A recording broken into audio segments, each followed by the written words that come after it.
Welcome to the Mango Indian friends.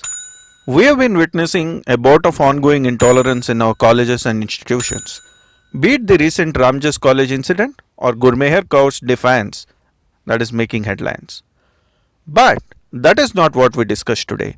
We are going to see how the liberal media is a master of creating and playing the victim card. But before we show you that, we need to go into a bit of background on how this whole thing evolved. Back in 2014 Lok Sabha polls, after the Congress was decimated to its lowest ever tally in their history, they also lost some crucial assembly elections. They lost their bastion Maharashtra to the BJP, they lost power in Haryana to the BJP, and they failed to stop BJP from winning Jharkhand despite leading a grand alliance. It is at this point the Congress and the leftist think tank got together for some serious introspection. They felt that the young voters were more connected with the BJP and there is a need to dent BJP's image amongst the young voters. It is during this time in 2015 we began witnessing in media leftist intellectuals accusing the government of curbing freedom of speech. Eminent personalities and award recipients ganging up in returning their awards citing intolerance. And then the Bollywood filled with intelligentsia began surfacing their concern towards intolerance.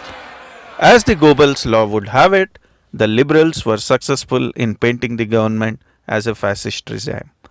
To add to this, the government itself was equally guilty of mishandling the FTI Pune unrest, an unnecessary love jihad campaign, and an untimely cow and beef based politics.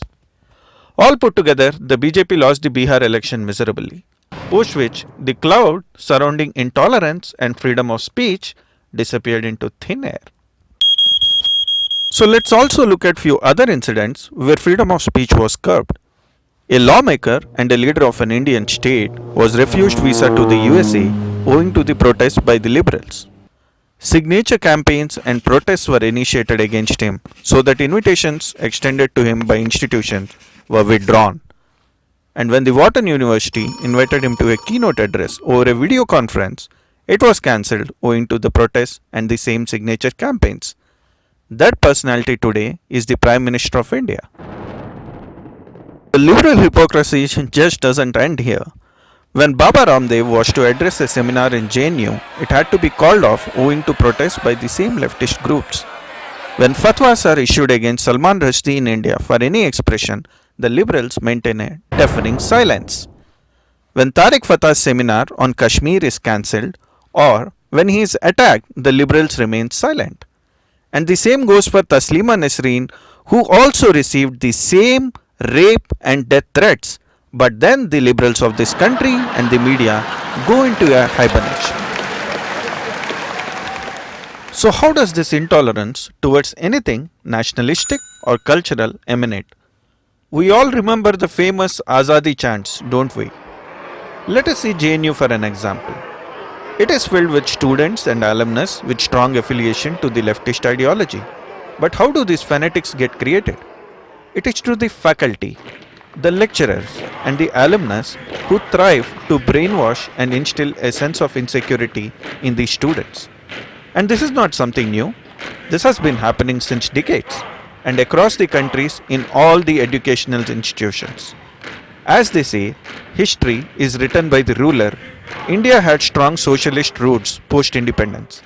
Thanks to the topi politics, synonymous with appeasement and truer to the name of JNU, it sadly exists even today. Despite all this, the left has failed in convincing the voters of few countries in recent times, like India, United Kingdom during Brexit, and similarly the United States of America. This is when the left feels threatened and they begin to play the victim card.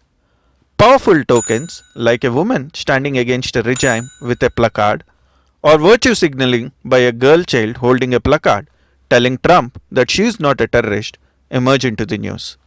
And this is where the strongest ally of the left comes into the picture, the media. For the next few days, you will only see, hear and feel about them 24/7 non-stop on the media. The media also plays a powerful role of labeling anyone they oppose, and in this case it is ABVP. These pictures are self-explanatory. End of the day, we at the Mango Indian don't support what ABVP has done. And by doing it, ABVP has committed the same hypocrisy that the liberals are guilty of. The people are always smart enough to see through the designs. And ABVP could have simply ignored such seminars and taken a moral high ground, which they didn't. As it stands in a democracy, freedom of speech must be upheld at any cost. Thank you for watching the video, my friends. Do subscribe to our YouTube channel, website, Twitter and Facebook pages for more such infotainment in future.